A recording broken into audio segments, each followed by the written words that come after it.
Welcome to the Busy Pastor Podcast. If you're interested in leadership and ministry coaching, go to busypastor.org/coaching. Join the Busy Pastor community today by going to busypastor.org and filling out the form. You'll receive more free resources, starting with our Fab 5 resource, helping you determine the 5 things that only you can do. My name is Greg Gibson. I'm joined by my co-host, Trent Stewart, the lead pastor at Foothills Church. And today we are continuing our conversation on leading staff and creating staff values.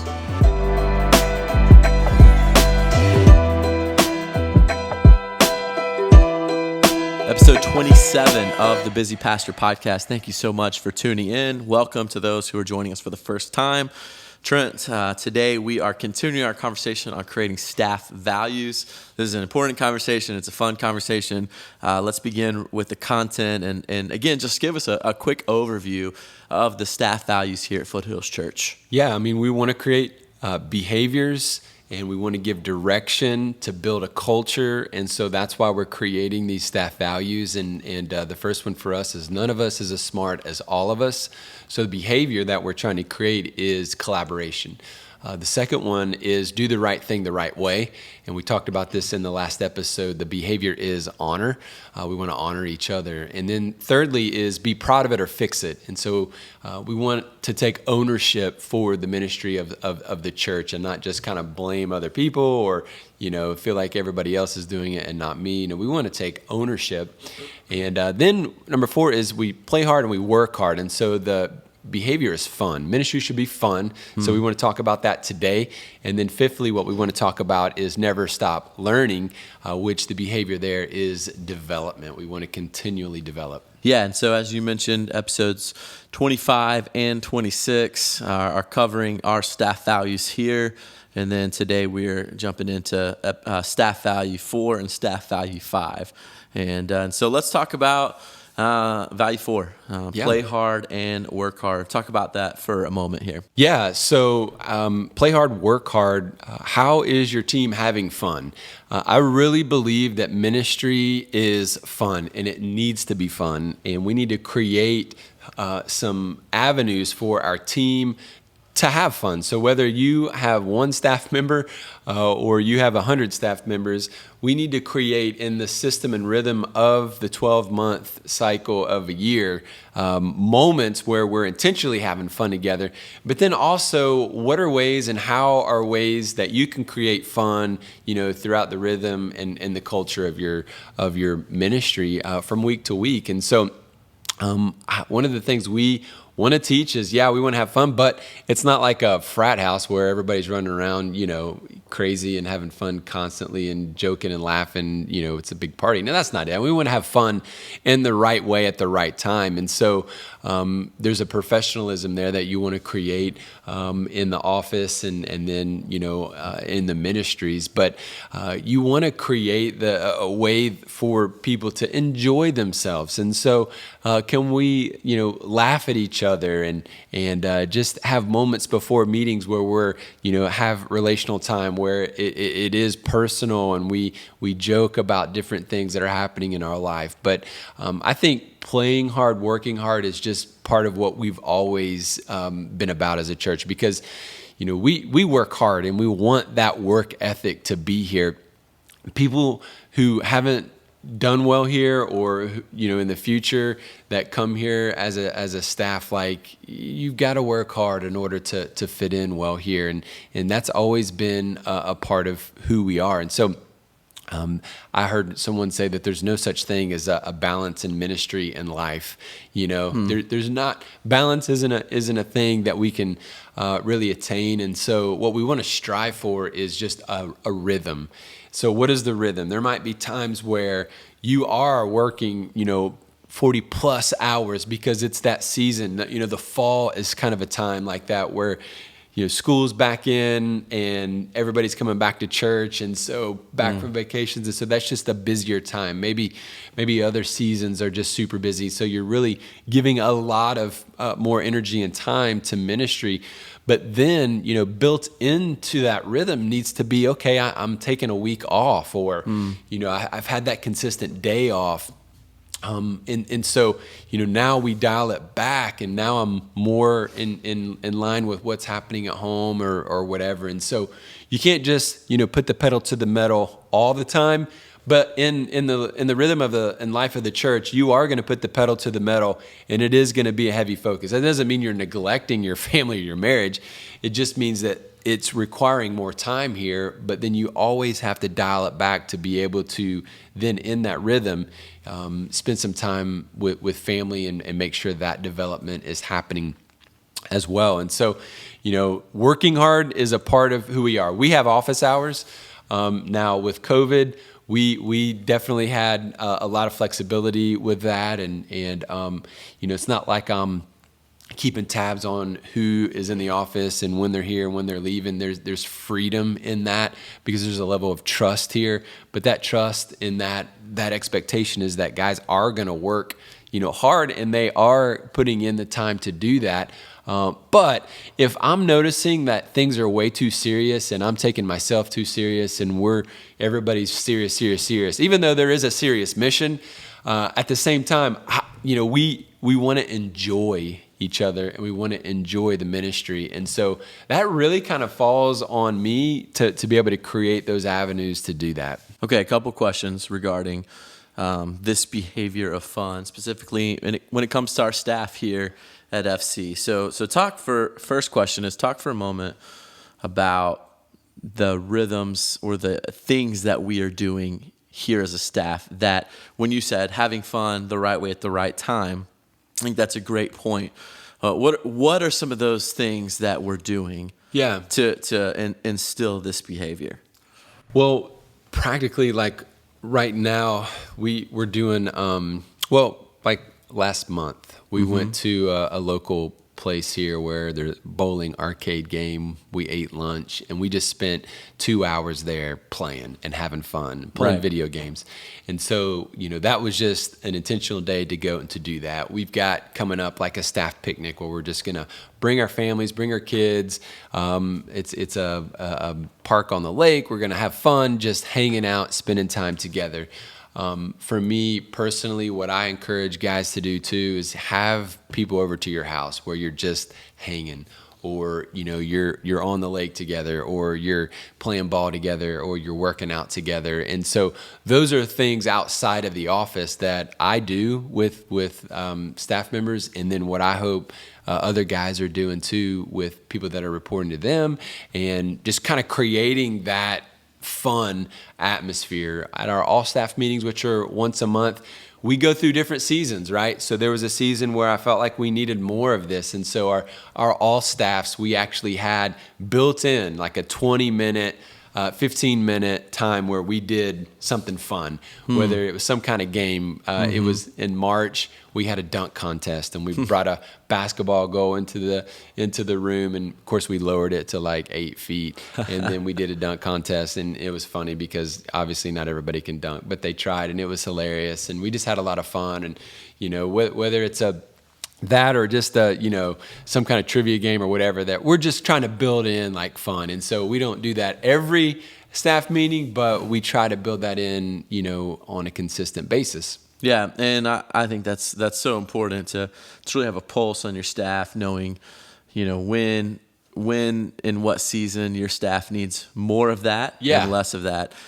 And so you also mentioned rhythms. I think that is something I want to draw out as well. So you talked about, you made the statement, there's no such thing as balance in ministry, right, or in family life. So I mean, you're kind of, the pendulum is swinging somewhere, but you want to strive for, and use the word rhythm. Yeah, I think that's so good. So talk about a little bit of kind of our church calendar rhythm, and where the peaks are, and then where the times for fun happens.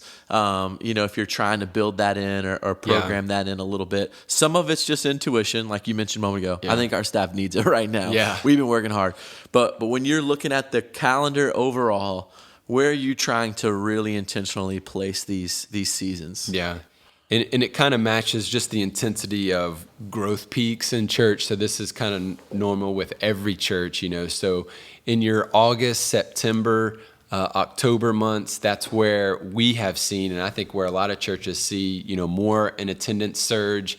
And so that's more of a season for us where it is, we want to give some of our best programs, ministries, whether it's events or sermon series or whatever it is, kind of in that peak and in that moment. So It is a little bit more intense during that season. Then for us in October, we have fall break here, and we have 3-4 different school systems here, and they all kind of have a different fall break. And for whatever reasons in our area, people travel on fall break. Not so much over spring break, but fall break is like a time to travel. So there's a couple of 2-3 weeks there where it's kind of a downward in attendance and that kind of thing. And so that's just part of our rhythm. And then we don't really pick that up until January. And so, where, November is kind of just a lull sometimes. And so those are moments where I'm like, okay, I am with family, and those are some more intentional family gatherings and family time. I might even go on vacation, in that fall break season, just because that's a good time. Because, from really end of July going all the way into October, it's run and gun 100 miles an hour. And then, of course, December is just crazy for everybody. A lot of family stuff and just a lot of stuff. But then, again, January, February, pretty high peak moments for us as it tails off, into kind of the May. And so in the May, June, and July, kind of where we're at right now for our staff, we have tended to really have some intentional once a month offsite fun stuff. And so, we like I said, a park or, somewhere fun where we're going just to kind of get out of the office and have fun together. Our Christmas party, we've done a lot of different things for Christmas, but right now we just kind of have one big night where we bring our spouse, no kids, where we have childcare, and then we just do a lot of fun games, a lot of Christmas fun games. And so that's a fun, environment as well. So whether it's built into an all-staff meeting in the August, September, October, because we're not doing a lot outside of the office in those months. And then in the summer months, we might be going off site to do something fun. Knowing your context, and that's so important. I mean, when we planted in DC, it was totally different. I mean, school started back in September, so nothing picked up until after Labor Day. And then the city shut down after Thanksgiving. And everybody left. It's a transient area. So we had 0 people in attendance from Thanksgiving pretty much until Martin Luther King Jr. Day, kind of in the middle of January. And then from January to Easter, and kind of, the kids got out of school late June. Wow. So I mean, you just got to know your context and begin to build around those rhythms. I think that's an important and fun, really, conversation to have. So again, the question here is, how is your team having fun? You're going to do that intentionally, and you're going to do that just by your intuition as well. And if you're not having fun, if your team is not having fun, the opposite of that is not fun. How many people want to work over the long haul in a not fun place? Like, there aren't many, right? How, even me, do I want to work in a place that is not fun and enjoyable? No, I don't. So, this is not something that, is like, some places have fun and we're just one that just doesn't have fun. Well, that's just, it's all up to you what kind of culture you want to create. And life is too short. Ministry should be fun. And so we should be busy with creating some intentional rhythms so that you're actually enjoying yourself. Absolutely. Should be fun. It's a privilege. It's an honor. And if it's not, do something different in so many ways. Number 5, staff value here, never stop learning. And so let's build this out. What do you mean by this, and how has this played out at Foothills? We want the behavior to be development. So nobody reaches spiritual maturity in the sense that they get to say, oh, I'm done, and now I can just go live in the mountains. No, we alone. We're constantly growing. We're constantly developing, in our character and our spiritual growth and our leadership. And so I want to personally be developed. And so that means, I've had and do have coaches in my life. And so I think everybody needs a coach. I think everybody needs someone who is pouring into them in different ways. And so there's that side of it. But then there's just also this idea of how are you nurturing vitality in yourself. So we've talked about leading yourself in previous episodes, but how are you doing that? Well, I would say, what's your personal worship look like? So where is your quiet time out with the Lord? What does worship look like for you? What does your study of God's word look like? What does prayer look like in your life? And if that stuff isn't consistent and developing, then you're not going to be developing spiritually, and you're not going to be growing personally. And so, when are you getting on your face before Jesus? What does fasting look like, throughout the year for you? When do you do that? How are you doing that? I know that anytime I get on my face before the Lord, I get off the floor a different man. And so I think the more consistency we can have with that, the better that we're going to be able to enjoy our walk with the Lord. And so I think realizing a couple of things on this: the church doesn't need me. I need the church. So whether you're the lead pastor or a staff member, the church doesn't need you. You need the church, and I need the church around me. And so I don't want to proclaim life in Jesus if I'm not actually developing that life, and I don't experience that life in Jesus myself. And so we've got to be someone who is going to consistently grow in our spiritual disciplines, and so that's going to prevent burnout. And so no matter what season of ministry you're in, no matter what kind of church you're in, it might not be a very fun place to work. It might not be a growing place.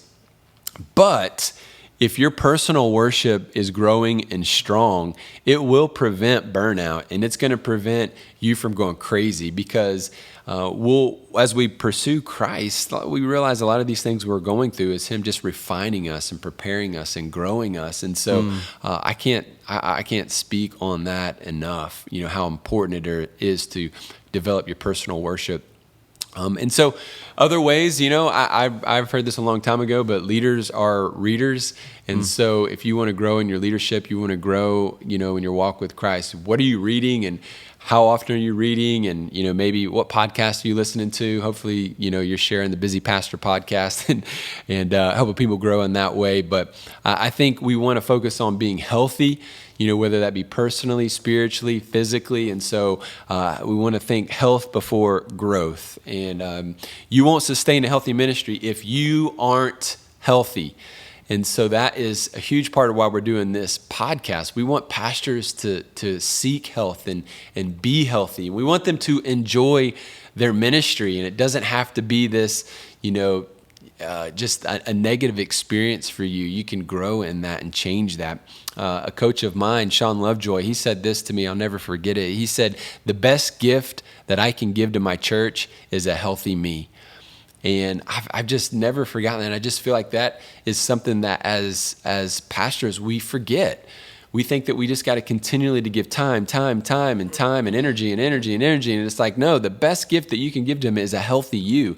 And so if you aren't healthy, I don't care what kind of growth your church is experiencing or not experiencing, you're not going to last. And that growth won't last. You won't grow your ministry beyond a certain point if you aren't healthy yourself. And so we want to get healthy. We want to stay healthy. And so in order to do that, a couple of simple things I would say is to keep it simple. Keep your church simple. As we learn and grow as a church, we're constantly trying to strive for simplicity, because the bigger you grow, the more complex things get. The bigger the staff gets, the more complex it gets. And so you've got to consistently fight for simplicity. We don't want to be complicated. We don't want our process to be complicated. We don't want our church calendar to be complicated. We don't want 100 activities happening every single day at our church. We want to keep it simple. And so, Sundays need to be excellent. Small groups need to be excellent. Family ministry needs to be going, well. And so keeping it simple is definitely, I think, a huge part of what is going to bring health into your personal lives. Yeah, and a great resource for that is Simple Church by Tom Rainer. I've read that, years and years and years ago. But I can remember how paradigm shifting that book was. Eric Geiger, great book. Go back and read it to fight for that simplicity in your ministry for sure. And I think for us too, like the idea of replacing yourself. So development happens in me personally. I want to develop. I want my team to develop. But we're also making disciples for us is our vision, right? Developing mature disciples of Christ in relational environments. And so that means I hope and pray and encourage and expect our staff to be developing other people. So how are you developing a volunteer? How are you developing, maybe somebody who's reporting to you, training them, teaching them, encouraging them? Because if you can replace yourself, you're always going to have a role, in a church. And so I think so often we think, well, if I train somebody up and they do better than me in this, then they're going to take my job and I won't have a job. No. One of the best things we can do as leaders is to teach other people how to do this, and that's going to just help the overall scope of the ministry grow and reach more people for the kingdom of God. And if you can do that, that's a quality that you're always going to have a job in a ministry. Yeah, and so to land the plane here on these past few episodes, I think it's so important to define your staff values, because it's going to determine your direction and it's going to determine your behavior. And so just to recap, none of us is as smart as all of us. Do the right thing the right way. Be proud of it or fix it. Play hard and work hard and never stop learning. And so those are our 5 values here at Foothills Church. Thanks, Trent, for really diving into those. I think it's going to be helpful for a lot of guys listening. Yeah, absolutely. I hope so. And, some of these are statements. I don't know that anything original is in any of these statements. These statements are out there. I don't think that you have to come up with, an originally articulated statement for you to adopt that and make that your own. I mean, I think that it's just part of what your heart and passion is and the behaviors that you want to see in your ministry. Thank you for listening to the Busy Pastor Podcast. As we close today's episode, we want to invite you to do a few things. Join the Busy Pastor community today by going to busypastor.org and filling out the form. You will receive a free resource starting with our Fab 5 resource, helping you determine the 5 things only you can do. Follow us on Instagram and Facebook at Busy Pastor. And also, if you like today's episode, subscribe to the Busy Pastor and leave us a review wherever you get your podcasts. Next week, we are continuing our conversation on being busy with the right things. The Busy Pastor Podcast is produced by Andrew Lindstrom, video production Jake Tipton, audio engineer Brian Papik, music by Brandon Sharp, and graphics by Zach Shaddix. See you next week. Until then, let's be busy with the right things. Thank you so much for tuning into our YouTube page. Hit subscribe, share it with your friends, and don't forget to comment below. New episodes come out every Thursday. For more content and to join the Busy Pastor community, visit busypastor.org.